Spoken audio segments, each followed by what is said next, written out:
You probably think bees have it rough already, but let me tell you about the honey buzzard. Their absolute worst nightmare.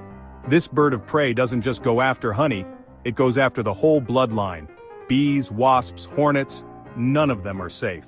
And get this, the honey buzzard is the only known predator of the Asian giant hornet, one of the most feared insects in the world.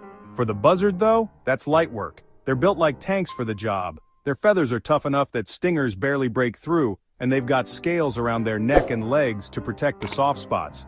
Even if a swarm fights back, it's like trying to stab armor. And the craziest part? Sometimes they'll rip out an entire hive and fly off with it, snacks for later.